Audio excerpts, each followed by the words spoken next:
Existe algo que raramente é ensinado, mas que define completamente a qualidade dos nossos relacionamentos, que é a responsabilidade afetiva.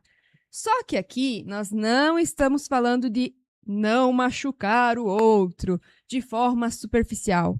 Estamos falando da capacidade de sustentar coerência entre o que você sente, o que se comunica e o que se faz. Porque na prática, o que destrói relações não é a falta de amor, é a falta de clareza, a falta de posicionamento e o excesso de ambiguidade emocional. Hoje nós vamos aprofundar nesse episódio sobre o que realmente é a responsabilidade afetiva, para além do conceito popular. Porque a falta de clareza emocional gera sofrimento crônico, como a comunicação desalinhada cria vínculos instáveis e como você pode desenvolver maturidade emocional aplicada no dia a dia, com casos clínicos profundos e exercícios práticos para uma mudança real. Então já separa papel e caneta aí, porque hoje tem exercícios para você se trabalhar diariamente aqui com vocês. Eu vou então iniciar falando um pouquinho mais sobre responsabilidade afetiva. E muito já foi se falado sobre responsabilidade afetiva, mas o que é de verdade? Responsabilidade afetiva não é sobre ser boazinha, ser bonzinho, não é sobre isso. É sobre ter consistência emocional e integridade relacional. Para além disso, a responsabilidade afetiva é sobre previsibilidade emocional mínima. O cérebro humano, ele precisa de coerência para se sentir seguro.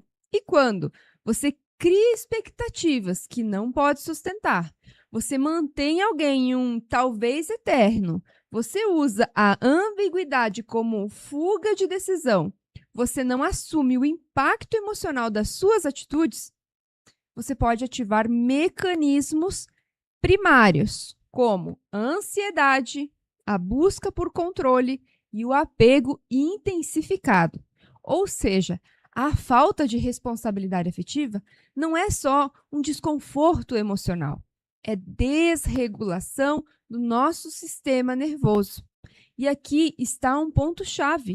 Você pode não ter a intenção de ferir alguém, mas a sua incoerência emocional gera esse impacto neurobiológico real no outro. Vamos falar numa perspectiva sistêmica. A falta de responsabilidade afetiva geralmente nasce com dois padrões. Um, que é a pessoa que evita ser clara para não lidar com um desconforto, para evitar conflitos. E um outro tipo de padrão, que é aquela pessoa que mantém o outro por perto, mesmo sem aquela intenção real, para suprir uma carência, para buscar uma validação.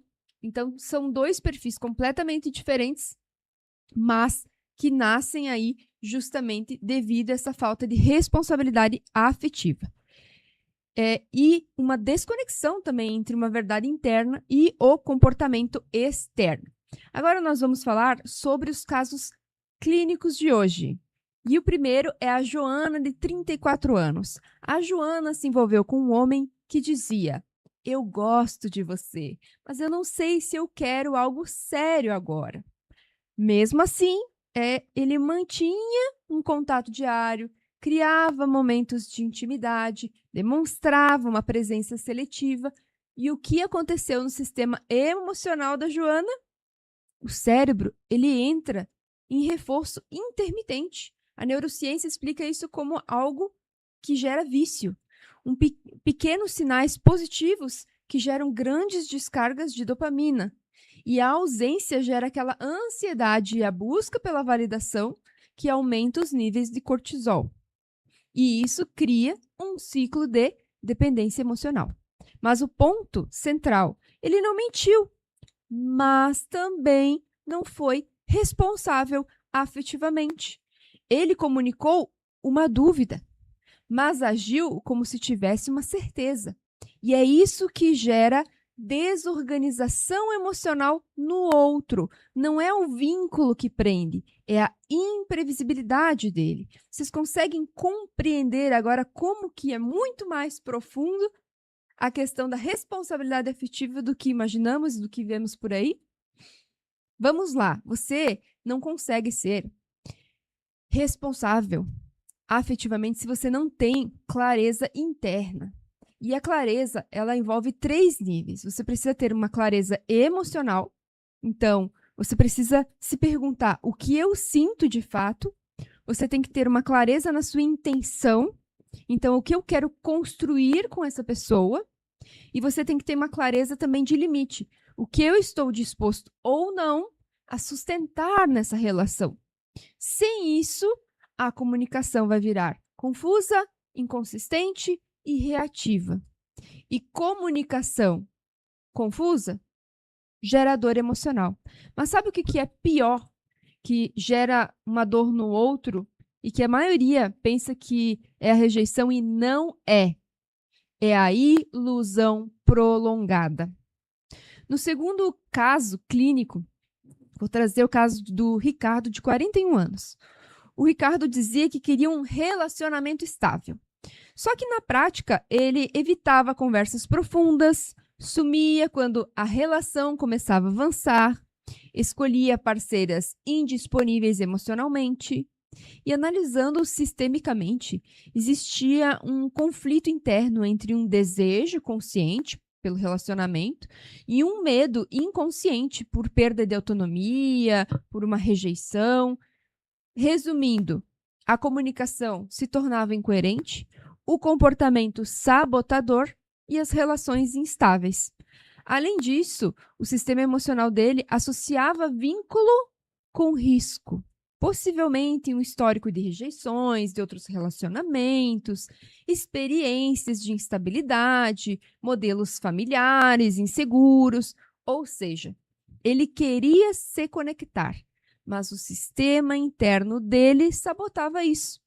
E quando isso não é consciente, a pessoa confunde o outro, se frustra, fica repetindo o padrão. E ele acreditava que o problema eram as mulheres erradas, mas o padrão estava nele. Falta de alinhamento interno gera comunicação desalinhada externamente. Comunicar não é apenas falar, é alinhar a expectativa, a intenção e a realidade. Comunicação clara regula o sistema nervoso do outro.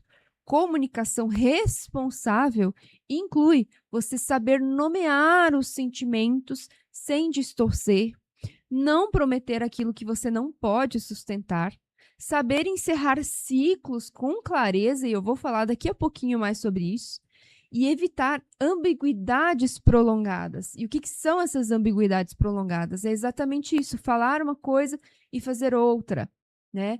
Dizer que não quer um relacionamento, mas ficar a todo momento demonstrando como se quisesse ter. Frases que são responsáveis. Eu não estou disposto para algo sério agora. Isso é diferente de eu acho que eu não quero um relacionamento agora. Esse achismo, não. Isso é uma definição. Eu não estou disponível para algo sério agora. Eu gosto de você, mas eu não consigo corresponder da forma que você precisa. Eu preciso encerrar isso para não gerar uma expectativa. E eu sei, falar isso pode ser desconfortável, mas é infinitamente mais saudável do que manter alguém em incerteza. E eu vou para o último caso clínico de hoje, que é a Luciana, de 29 anos. Um relacionamento que terminou, entre aspas, sem terminar. Como assim, Luciane? Vamos lá, vamos explicar. Não teve uma conversa final, não teve uma definição clara, apenas um afastamento progressivo. E as consequências emocionais são diversas. Neurocientificamente, o cérebro ele fica buscando previsibilidade e conclusão. Então, entra num looping mental constante. E por estar nesse looping mental constante, tem dificuldade de seguir em frente. Além de tudo isso, vem a autoculpabilização, que é o que eu fiz de errado. O que eu fiz de errado. Porque de uma forma ou outra, isso eu vejo muito nos meus atendimentos, parece que nós estamos sempre buscando algo errado em nós. Qualquer coisa que acontece parece que é algo errado que está em nós. E do ponto de vista, então, neuropsicológico, a falta do encerramento mantém o sistema em estado aberto de processamento. E isso gera o sofrimento prolongado. Responsabilidade afetiva também é saber fechar esses ciclos com dignidade emocional, porque ninguém é obrigado a ficar com ninguém, ok? Mas isso não significa que você possa tratar o outro de qualquer maneira. E agora, sem mais delongas, vamos aos exercícios práticos de hoje. Eu trouxe aqui alguns aparentemente super assim fáceis, porém, eles podem ser muito mais profundos quando eles forem realizados. Então, já pega aí o seu papel, a sua caneta, para você anotar. Eles não são exercícios longos, no sentido do que você vai ter que anotar, porém, no que você vai desenvolver após você iniciar eles, isso aí não tenha pressa de fazer. O primeiro exercício, além de um que eu já passei, que depois a gente pode até retomar, mas esse primeiro exercício aqui, ele é o exercício da verdade interna. E ele retoma um pouquinho aquilo que a gente já tinha falado antes. Todos os dias, pergunte o que eu realmente sinto por essa pessoa. Mas assim, sem romantizar, sem justificar, porque eu já vi muito cliente meu falando assim, eu gosto dessa pessoa porque tu vê, ela me apoia, ela me ajuda. Porque eu gosto dessa pessoa porque tu vê, porque ela faz as coisas aqui em casa, porque ela cuida dos nossos filhos. Porque eu gosto dessa pessoa. Não, é sem justificar. O que você sente de verdade? É uma admiração? É um carinho? É um amor? É um gostar de estar perto? É sobre isso. Vai muito além do que só a pessoa pode te trazer de benefício, porque isso é ser utilitário. E eu acho que aqui todos nós concordamos que não somos coisas, somos pessoas. Então, nós não somos aquilo que nós fazemos pelo outro. A gente pode ficar feliz, agradecido quando alguém nos faz um favor ou nos ajuda em alguma coisa, mas nós não somos coisas para ser utilidade. Então, o que eu sinto realmente por essa pessoa nesse aspecto? Buscar essa verdade interna. Segundo aspecto, exercício de intenção clara. O que eu quero construir aqui? E precisa haver uma resposta clara para não haver, então, o desalinhamento. O que você quer construir com essa pessoa? Eu sinto por essa pessoa muita admiração, muito carinho, muito tesão, muito isso. Ótimo. E o que você quer construir aqui com ela? Qual é a sua intenção clara aqui com essa pessoa? É construir um relacionamento? É passar alguns momentos? Você precisa ter isso muito claro dentro de você, senão você não vai conseguir passar isso para outra pessoa. Terceiro exercício. Exercício de coerência. Então, você vai observar. As suas atitudes refletem naquilo que você diz? Se não, ajusta o comportamento ou a sua comunicação. Mas reflita sobre isso e observe. As suas atitudes, elas estão refletindo naquilo que você diz? Eu não quero nada sério não, mas fica o tempo todo buscando a pessoa. Ou, eu quero algo sério, mas aí se afasta quando a pessoa tenta se aproximar. Ou seja, tá tendo uma ambiguidade, não está sendo coerente. As suas atitudes, elas têm que refletir aquilo que você diz, aquilo que você sente. Exercício de comunicação consciente. Antes de você falar algo importante, passe por 3 filtros. Meu Deus, agora eu vou ficar 2 horas pensando antes de falar. O ideal mesmo, né, minha gente, seria a gente pensar antes de falar, para a gente não botar os pés pelas mãos, que nem dizem, e falar besteira, e depois a gente acabar se arrependendo, porque se tem coisas que não voltam, uma delas é aquela palavra que é dita. Bom, e quais são esses 3 filtros? Primeiro filtro, isso é verdade? Então, quando você for falar algo com uma pessoa, isso é verdade? Tipo, eu te amo. Isso é verdade? Você ama mesmo? Isso é claro?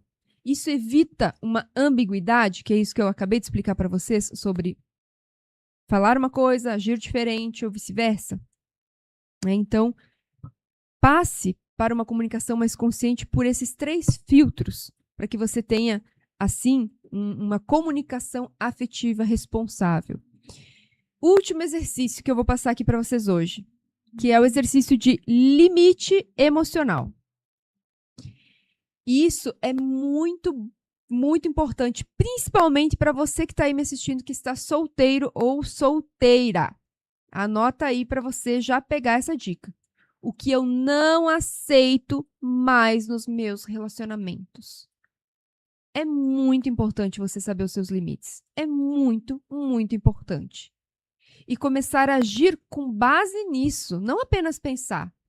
Eu não admito que a pessoa me ignore, mas aí ela fez, eu fico chateada e tudo mais. Não, o que eu não aceito, desrespeito, traição, violência, abuso. Coloque seus limites de uma forma clara também, primeiro para você e depois para o outro. E aí, minha gente, eu fecho esses exercícios perguntando para vocês: quantas vezes você sofreu não porque alguém mentiu, mas porque alguém não foi claro? E antes de você pensar, nossa, que raiva daquelas pessoas realmente e tudo mais, em quantos momentos você também não foi claro com alguém? Porque é fácil, às vezes, a gente olhar para o outro, e achar que, o outro que é o vilão, o outro que me fez mal. E você? Quantas vezes você também não foi claro com alguém? E agora, para além disso, além do comportamento em si, vamos olhar só um pouquinho para o sistema. Eu sei que muitas vezes você não está apenas vivendo o seu relacionamento atual. A gente já falou inúmeras vezes sobre isso. Você está recriando dinâmicas emocionais antigas. Você está buscando reparar vínculos não resolvidos. Você está tentando finalmente ser escolhido onde antes você não foi. E isso acontece de forma inconsciente. Você pode se pegar se envolvendo com essas pessoas indisponíveis, aceitando menos do que precisa, permanecendo em relações confusas. Não porque te falta amor próprio, porque eu já ouvi muito isso também, mas porque existe um padrão emocional aprendido que ainda está ativo aí dentro de você. E aqui entra uma pergunta ainda mais profunda. Você está escolhendo essa relação ou está sendo conduzido por algo que ainda não foi resolvido dentro de você? Porque enquanto isso não é visto, você não escolhe, você repete. Mesmo quando você acha que é a sua escolha, você não escolhe, você repete. Você não se posiciona, você reage. E você não constrói, você tenta consertar. Responsabilidade afetiva não é só sobre apontar o outro. É sobre assumir o próprio impacto emocional e o seu próprio padrão nas relações. E o quanto isso seria transformador na nossa sociedade. Se as pessoas conseguissem olhar para o seu próprio padrão nas relações e o impacto emocional que geram uns nos outros. Mas as pessoas, elas estão na era da pressa, ninguém se preocupa com ninguém, a pessoa é dramática, a pessoa é ciumenta, a pessoa é isso, aquilo, a pessoa ela não busca ajuda, ela não busca se trabalhar, e aí os relacionamentos só vão de mal a pior. Então, se você percebe que você se envolve em relações confusas, se você tem dificuldade de se posicionar emocionalmente, ou repete padrões que te desgastam, existe um caminho mais profundo do que apenas tentar fazer diferente, porque a maioria das pessoas chega falando que tentaram fazer diferente e não resolveu. Em agosto, que já está logo ali na curva, né, gente? A gente já está quase ali na esquina. Em agosto, gente, vai ser o mês do meu aniversário. E eu vou abrir um número limitado de vagas para o mapeamento emocional estratégico. Um processo que a gente identifica os seus padrões de vínculo, os seus gatilhos emocionais e a raiz do que te mantém nesses ciclos ativos, com um direcionamento claro do que precisa ser ajustado para você construir relações mais saudáveis e conscientes. E já vou antecipar para vocês, com um valor super especial para esse período. Então, se fizer sentido para você, já me chama no @Rosiane Menegol no Instagram para você saber mais e ficar ligadinho nessas notícias. Eu quero fazer aqui o meu agradecimento especial ao EreNews por abrir esse espaço sempre para essas conversas sobre esses desenvolvimentos humanos, consciência emocional, relações mais saudáveis. Nós precisamos conscientizar, nós precisamos dessa psicoeducação mais ativa e mais expansiva para mais e mais pessoas. E eu fico muito feliz e muito honrada de fazer parte aqui do grupo, de poder estar em tantas plataformas como o EreNews está, com a TV, o YouTube, Facebook, Instagram, a rádio web. Então, se você ainda não segue, você ainda não conhece, acesse o site www.erenews.com.br, confere lá, tem várias notícias também aqui de Erechim e região, para que você possa estar sempre atualizado e acompanhando conteúdos de qualidade. E a reflexão, para nós fecharmos esse episódio, é: você está sendo emocionalmente honesto nas suas relações ou está mantendo vínculos baseados em dúvida, medo ou conveniência? Nos vemos no próximo episódio. Até lá!